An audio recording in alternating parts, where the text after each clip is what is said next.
Welcome to the Brick by Brick podcast, where we take you from the ground up on all things real estate. I'm your host, Ben Shelley. We are fortunate to have Ryan and John back with us today. The focus of this episode is something we do in every business: networking.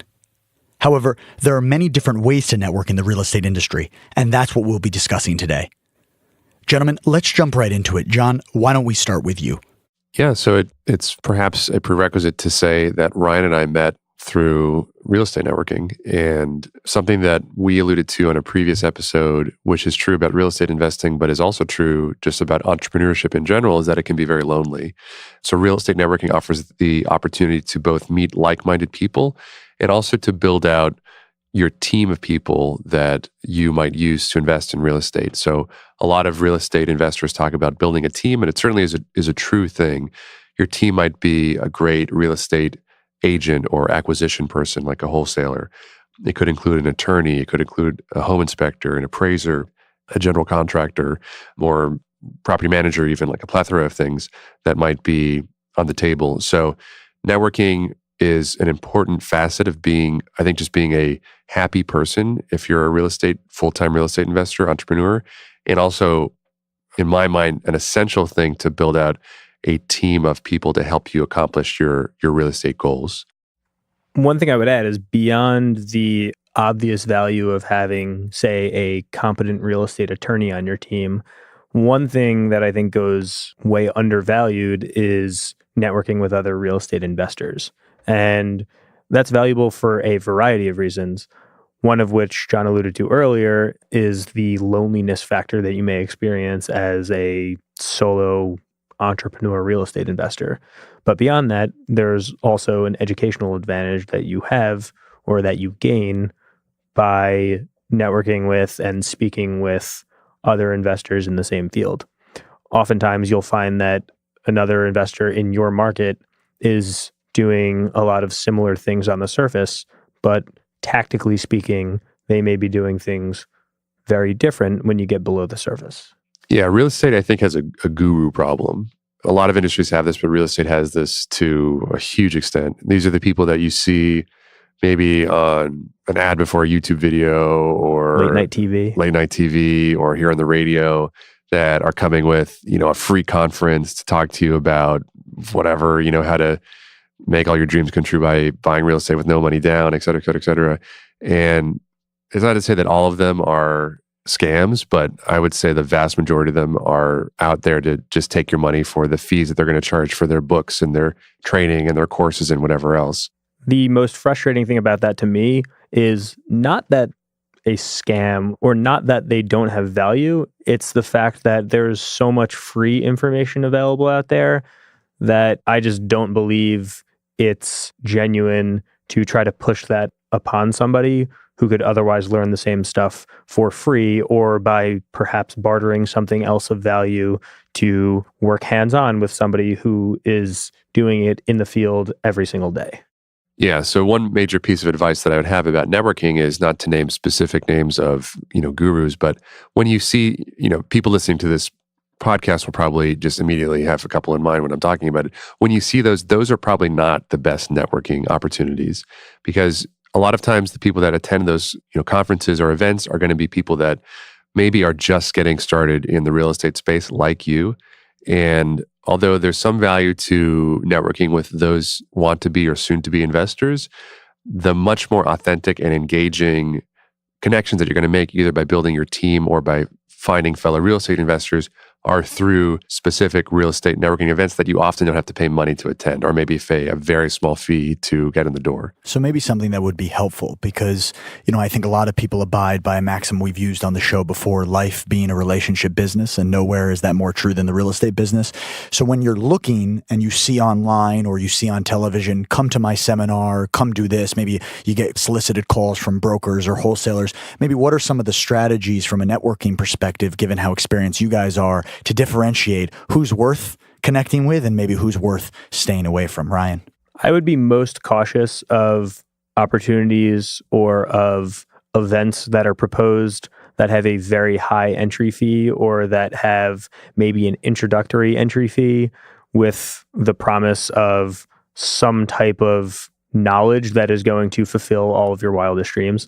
The fact of the matter is, learning takes time, and those events appeal to the people who want to take a shortcut to get to what is often a lifelong process of learning. So I would start by, rather than falling prey to the people who are trying to advertise to me and trying to reach me, I would try to find the people who are the gatekeepers, so to speak, or find people who are in my backyard and who are doing the things that I would like to be doing, and see who they associate yourself with. One of the most valuable aspects of networking is the fact that once you find one or two of these linchpins, you'll often find that they are connected to a quality team of respective professionals in the same space as well. So a good title company often knows a really good real estate attorney who they can refer you to, or another active investor, or a wholesaler whose deals they close frequently and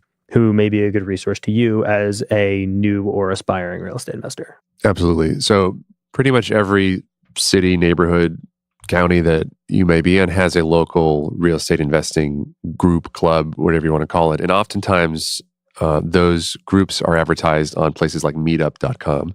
So Meetup is a great place. You can literally go open it up, type in real estate, and you'll find a ton of events.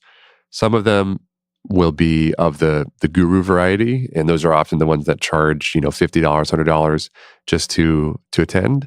And the others will be of the authentic, real estate investor variety, which are usually free or maybe charge a nominal fee because they had to reserve the space for the event, or there's some, drink or food minimum. But that is just showing up is, like 90% of the battle, because I host a real estate meetup group in northern New Jersey, and I think there are about 1,000 people in the group. And I hold events every month, and I don't sell anything. I don't charge any money for people to attend. I'm not going there with any ulterior motive to, get any obvious immediate personal benefit to me. But, I'll have 1,000 people in the group and say, maybe 50 people RSVP to any one event. And of the people that RSVP, maybe 20 people will actually come. So, I'm not saying that just because you're in the group, you have to come to the events, but that just gives you a sense of how many people are aspiring real estate investors or interested in networking, but then don't actually take the step of, I'm actually going to walk out my door and go to a networking event. And then beyond that, I would say that the next step, once you do that, and once you've established some clout, you've done a few deals, the natural progression, I think, is to find the events that aren't generally solicited to the public and that aren't available to just any aspiring investor. We've taken a little bit different of a path, my brother and I, that is, to the networking game. We more recently have hosted an event or two with various investors who we know and various people in the real estate space. And it's been a little bit more of the invite-only variety. Not to say it's quote-unquote exclusive, but our end goal was to get as many active investors together as we possibly could. And what I've realized, and I'm sure what John has realized, is a lot of publicly advertised events often attract newer investors.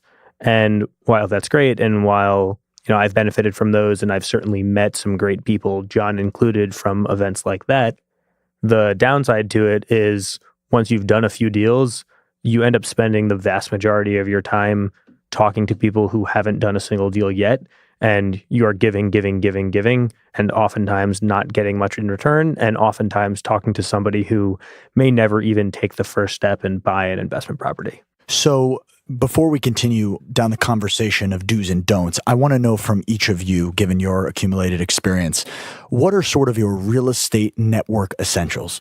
You're starting as an investor, or you're a couple of properties in to building an investment portfolio. You got a backpack on. Who are your network essentials that you're putting in with you as you continue to elevate or move forward in the business from a relationship standpoint? So I would say, for Ryan's point, fellow investors are super important. I don't see investing in real estate as a zero-sum game. So my success doesn't mean the detriment of somebody else. So if I get a deal that somebody else wanted, I often try to structure where maybe we can both get the deal, maybe we can both partner in on it, or maybe we can both talk about it. And even if I end up getting it, maybe I'll learn a lot from that other person's perspective. The second thing, though, is I would say it's very important to get people that can... So when you think about a real estate transaction, who are the people that you're going to have to need for a real estate transaction? So you may need an agent. Depends on the sort of transaction that you're going into or how you're getting out of it. You may need a property inspector, and that's someone who, after you go under contract on the property, will inspect the property for flaws, issues that you might want to negotiate with the seller. You likely need an attorney. In some areas of the country, that's less common, but where we are, it's very common to have an attorney represent you as a buyer or seller in a real estate transaction. You'll need a title company, and that's something that an attorney can connect you with or that you can find on your own. And then you'll probably need a contractor, which is someone that will help you to repair the property or fix any issues that come up after you buy it. The last thing I would add to that is you will likely need a financing partner or a lender who will facilitate the mortgage or the loan that you're getting to purchase the property. When it comes to qualifying these people, there are a few things that I always like to keep in mind. The first of which is the character of that individual. So I don't think, it's great to meet another investor. It's great to meet another attorney. But if that person conducts themselves in a way that is diametrically opposed to how you would like to conduct yourself, you're better off cutting ties now than getting too far down the line with that person and falling prey to their behavior. In addition to that, I would also put a little bit of an emphasis on the personal side. So do you like being around this person? There are plenty of people who I've worked with in the past who I worked with for reasons other than that, and oftentimes I came to regret it. I remember one example of that was a subcontractor I used on one of my first projects.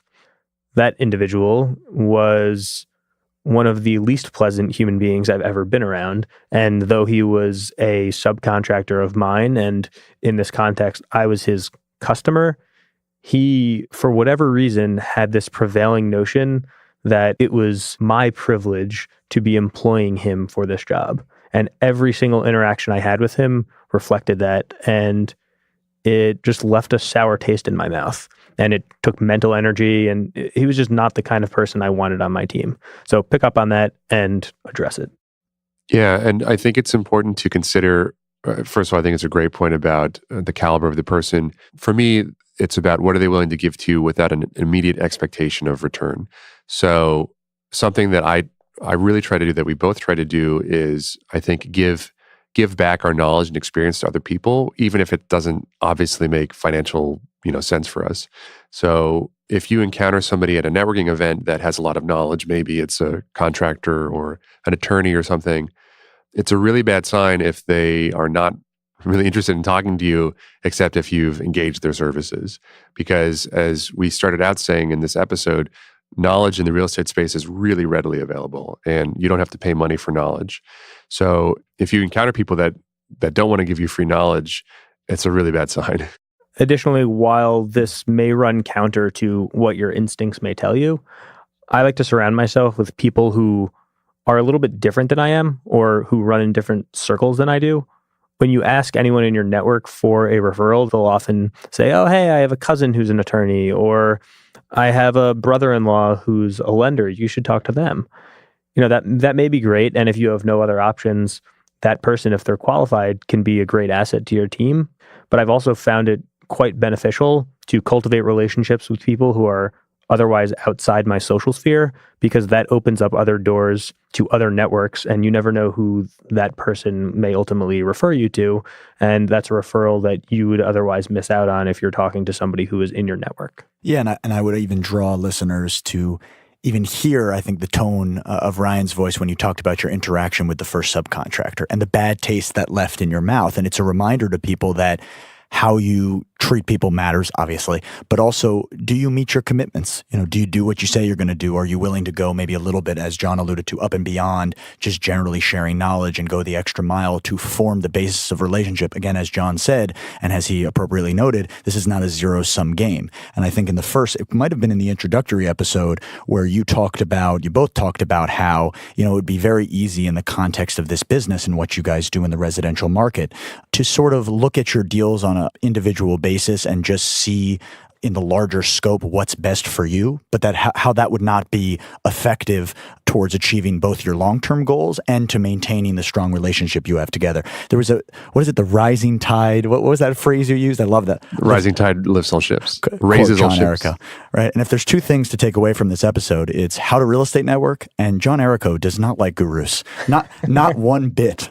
Don't you say guru. Don't you say you're a guru. Well, I don't like paid gurus. I like free gurus. I'm just joking around. I want to give a specific shout out to one networking tool in particular, which is BiggerPockets. And BiggerPockets is if you're not familiar with it, it's biggerpockets.com. We're not sponsored by them. So, not yet, at least. Not yet. We're not sponsored by them. But if you go to biggerpockets.com, you'll see a lot of resources that they have, including podcasts and online resources. But the most valuable thing for me are the forums, the message boards. And they have specific message boards for every real estate strategy you've ever thought of, for geographical regions and whatever. And there are many meetup groups.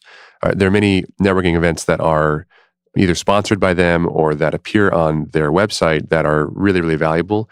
And just reading and also contributing to it has been a huge part of my real estate growth.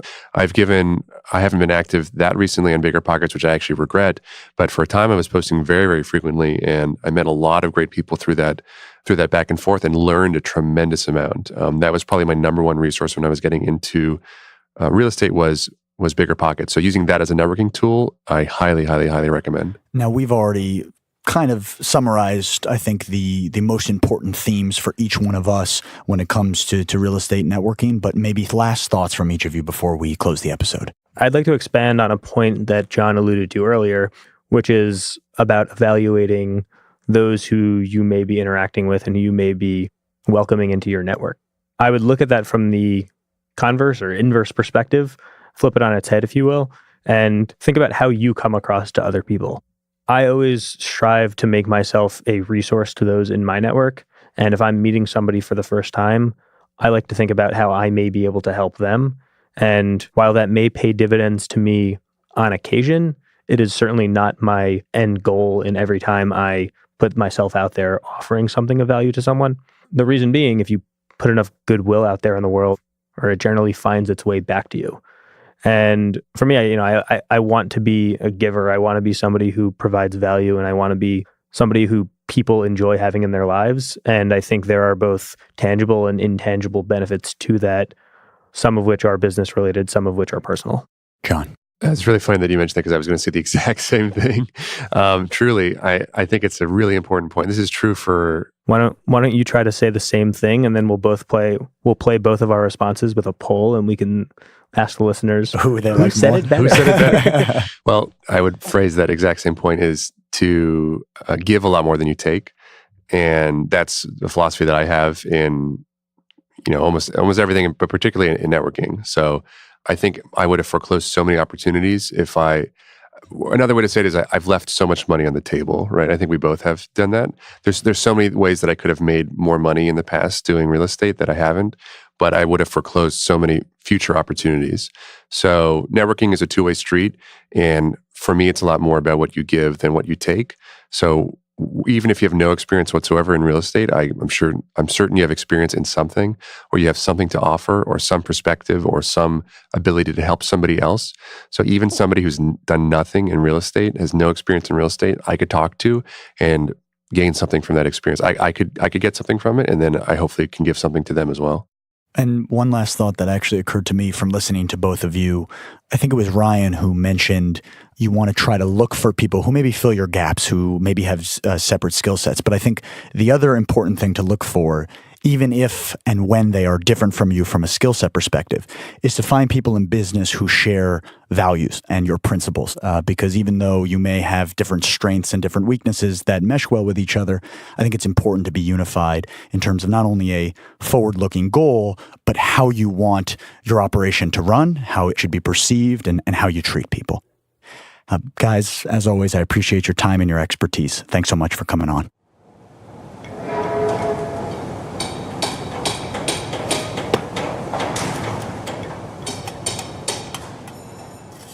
And thank you for listening to the Brick by Brick podcast, where we take you from the ground up on all things real estate. We will continue to bring you the best and brightest the real estate world has to offer, as we leave no stone unturned in helping you, the everyday investor. Thanks for listening.